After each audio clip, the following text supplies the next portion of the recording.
नमस्कार, स्वागत है आप सभी का। चुनावी रण मैदानों से लेकर पहाड़ों तक पहुंच चुका है।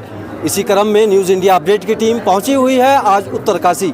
जी हां, उत्तरकाशी के बड़कोट नगर पालिका चुनाव, जहां पर दावेदारी ठोक रहे हैं विनोद डोभाल जी, जिन्हें कुतरू भाई के नाम से भी जाना जाता है। कुतरू भाई, पहले तो बहुत बहुत स्वागत आपका न्यूज़ इंडिया अपडेट में।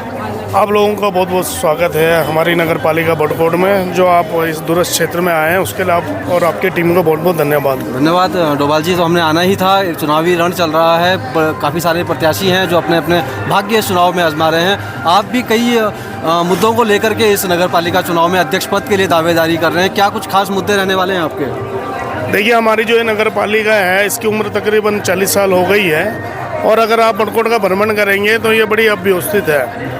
तो हमारे जो मुद्दे हैं, जो यहाँ की बुनियादी सुविधा है उनको लेकर मुद्दे हैं। हम इस नगर पालिका को एक प्रॉपर, एक जैसे बड़े शहर में होता है उसके लिए मास्टर प्लान की योजना तैयार करेंगे। जो यहाँ का प्रबुद्ध जन है, शिक्षित समाज है, गुरुजन लोग हैं, या जो लोग व्यवसाय करते हैं, होटल व्यवसायी है, चाहे दुकानदार है, या जो लोग अपना एम्प्लॉयमेंट करते हैं, जो लोग चाहे खच्चर क्यों नहीं चलाते हैं, उन सब के आइडिया लिया जाएंगे और जो इस शहर के लिए बेहतर हो पाएगा हम इस शहर को करके देंगे।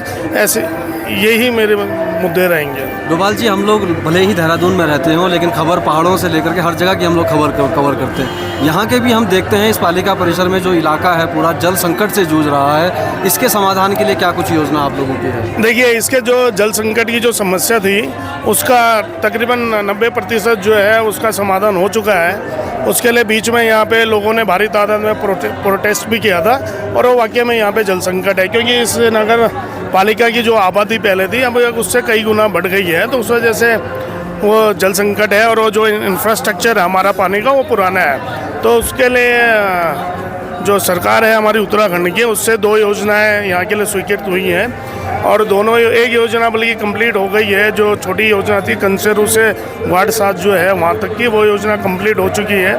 और जो दूसरी योजना है 4 करोड़ रुपए की, जो पानी को नदी से लिफ्ट करके जो पुराने टैंक है उस तक ले जाएगी, उस पर कार्य गतिमान है। और मुझे ऐसा लगता है कि आने वाले गर्मियों के सीज़न से पहले लोगों को, और यात्रा सीज़न से पहले लोगों को पानी मिल जाएगा।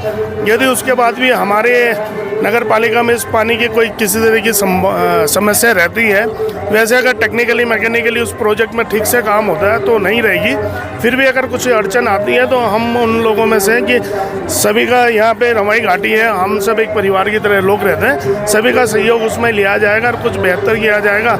और ये मेरी कमिटमेंट है इस नगर वासियों को। पहले भी मैंने कोशिश करी थी पानी देने की, लेकिन उसमें फिर राजनीति होने लगी, मैं पीछे हट गया था। लेकिन मेरी कमिटमेंट है इस शहर को कि कभी इस तरह की समस्या नहीं होंगी। तो जो ये योजनाएं अब नई आप बता रहे हैं, 2 योजना, इनसे जो पानी अब ग्रामीणों को दिया जाएगा वो पानी फिल्टर्ड पानी है या सिर्फ नदी से सीधा? नहीं, वो फिल्टर्ड पानी होगा। वो फिल्टर्ड पानी है। फिल्टर्ड अवैध अतिक्रमण को लेकर के भी काफ़ी सवाल उठते रहे हैं पालिका क्षेत्र परिसर में। देखिए, अवैध अतिक्रमण में एक्चुअली क्या है कि ये पहाड़ में जो भी ज़मीन होती है वो सीढ़ी नुमा होती है। तो इसमें जो सीढ़ी नुमा, जो 1 खेत और 2 खेत के बीच की जो ज़मीन होती है वो अमूमन और ज़्यादातर वो राज्य सरकार की होती है। अब क्योंकि क्या होता है, पहाड़ में खेत भी छोटे छोटे होते हैं, ज़मीन छोटे छोटे टुकड़ों में होती है। तो जब कोई भवन बनाता है या होटल बनाता है तो उसका जब समतलीकरण करता है तो उस वजह से लोग वो अतिक्रमण में, मतलब उसको, अब वो राज्य सरकार, मतलब वो एक टेक्निकल फॉल्ट है बेसिकली, उसमें आम आदमी का कोई लेना देना नहीं है। लेकिन जिस तरह के कुछ लोग हैं जो विकृत मानसिकता या ऊंची हरकतें जो करते हैं, उन्हें एक अपने को मौका मिल जाता है, लो जी इसने तो राज्य सरकार या किसी मतलब सरकारी ज़मीन पर अतिक्रमण करा, अन्यथा इस तरह का कोई अतिक्रमण की बात नहीं है। एक बड़ी मूल समस्या है ट्रैफिक की। जो रास्ते हैं चौड़ा, उनका चौड़ीकरण नहीं हुआ है, बहुत संकरी गलियां हैं, तो इसके कारण काफ़ी परेशानियों से जूझ रहे हैं। देखिए, ये ऑल वेदर रोड घोषित करी थी मेरे ख्याल से, ये जब भी हुई होगी पहले, तो अब इसका टेंडर लगने चालू हो गए हैं। और 1 साल के अंदर ये बड़कोट से 2 किलोमीटर आगे दुवाटा है, यहाँ तक के टेंडर लग जाएंगे 1 साल के अंदर। और कुछ टेंडर पे आप नैनबाग से होके आए होंगे, उधर काम चल रहा है। और यही जो ये पार्किंग की जो है, तो इसके लिए हमने आपको पहले ही बोला है, हम एक मास्टर प्लान जो बनाएंगे उसमें सुनियोजित और व्यवस्थित तरीके से लोगों को मतलब पार्किंग की सुविधा उपलब्ध कराएंगे। अभी यहाँ पे एक डंपिंग जोन चल रहा है, तो हम ये सोच रहे हैं यदि हमें नगर पालिका के लोग आशीर्वाद देते हैं तो उस डंपिंग जोन को हम उसमें तब्दील कर देंगे टैक्सी यूनियन में, क्योंकि बाज़ार में टैक्सियाँ खड़ी रहती है, प्राइवेट वाहन खड़े रहते हैं, तो कम से और वो काफ़ी बड़ी जगह है, तो मेरे ख्याल से 300-400 गाड़ी की पार्किंग वहाँ बन जाएगी, तो शायद लोगों को नहीं मिलेगी।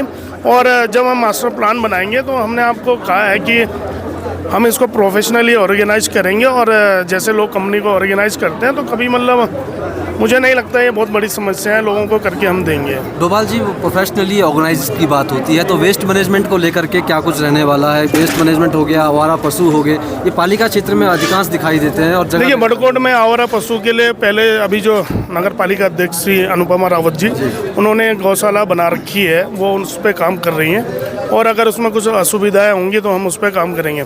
रही साफ़ सफाई की, वेस्ट मैनेजमेंट की, साफ़ सफाई का कार्य भी उनके कार्यकाल में बहुत अच्छा किया गया। लोग बोलते हैं इस कार्य को लेके, उनका जरूर सराहना करते हैं अनुपमा रावत जी का।